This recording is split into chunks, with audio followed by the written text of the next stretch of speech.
अस्सलाम वालेकुम, मैं हूं अली शिराजी और आप देख रहे हैं अली शिराजी व्लॉग्स। ससुराल में लड़की का दुश्मन कौन?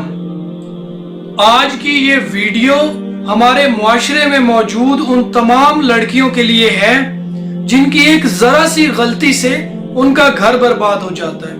आजकल हमारे मुआशरे में दिन ब दिन डाइवोर्स रेट जिस तेजी से बढ़ रहा है, मेरी नजर में इसके कई रीजंस हैं। इनमें से एक बहुत बड़ी रीजन शादी के बाद लड़कियों के अपने ससुराल की तरफ के रिश्तेदारों से बढ़ती हुई दोस्ती और ताल्लुकात होते हैं। कहने सुनने को तो ये बात अच्छी है कि लड़की ससुराल जाकर अपनी खाला सास, फुफ्फो सास या ऐसे बाकी रिश्तेदारों में दिलचस्पी ले और उनसे घुलने मिलने की कोशिश करे, मगर हम सब जानते हैं कि हमारे यहाँ मोस्टली रिश्तेदार ऐसे होते हैं जिनसे हमारी जहनी हमआंगी नहीं हो पाती, हमारा मिजाज नहीं मिल पाता।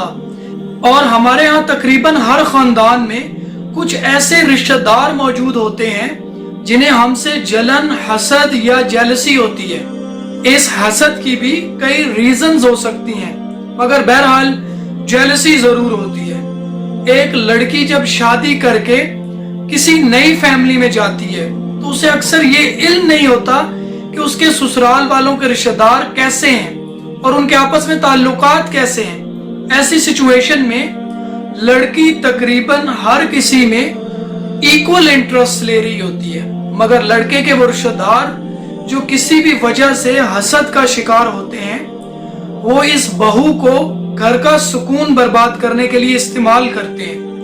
ऐसे रिश्तेदार जिनका आना जाना बहुत कम होता है, वो भी अब बहू के आ जाने के बाद आए रोज मिलने आ जाते हैं और बातों बातों में लड़की को ये एहसास दिलाते हैं कि हमें आपसे हमदर्दी है। लड़की इस तमाम साजिश का शिकार होकर इन रिश्तेदारों को अपना दोस्त, अपना हमदर्द मान लेती है। शादी के आगाज में हर इंसान को एडजस्ट होने में टाइम लगता है। लड़की के लिए बाज़ औक़ात काफी मुश्किलात होती हैं। अक्सर ऐसी मुश्किलात का सामना हिम्मत से करने की बजाय, शोहर को बताने की बजाय ससुराल के रिश्तेदारों से मदद तलब कर ले तो मामलात अक्सर तलाक तक पहुंच जाते हैं। वो लोग जो पहले ही ताक में बैठे होते हैं, वो लड़की के दिल को ससुराल वालों के लिए मैला करने में कोई कसर नहीं छोड़ते। कभी सास की चुगलियां तो कभी नंदों की और देवर की बुराई बात बढ़ती है और इतनी बढ़ती है कि लड़की ये समझ ही नहीं पाती कि उसे यूज किया जा रहा है, और इस तरह मामलात और लड़ाई झगड़ों का अंजाम तलाक की सूरत में सामने आता है। ऐसे मौके पर वो हासिद रिश्तेदार लड़की के हमदर्द बनकर उसे वरगलाते हैं और जाहिर करते हैं कि वो लड़की के साथ खड़े हैं, मगर एक बार लड़की को तलाक हो जाए तो ऐसे गायब हो जाते हैं जैसे मानो वो कभी थे ही नहीं। लेकिन कभी कभी तो यूं भी होता है कि मेके में से भी कोई अपनी अना की वजह से, जहालत की वजह से कोई अपना ही लड़की का हमदर्द बनते बनते जाने अनजाने में लड़की की तलाक और बर्बादी की वजह बन जाता है। मैंने कुछ दिन पहले फेसबुक पर एक बात पढ़ी है क्योंकि वाकई तमाम लड़कियों के लिए बहुत बड़ा लेसन है। किसी मोहतरमा ने लिखा था कि जब लड़की का घर बर्बाद हो रहा होता है तो सब उसके साथ खड़े होते हैं।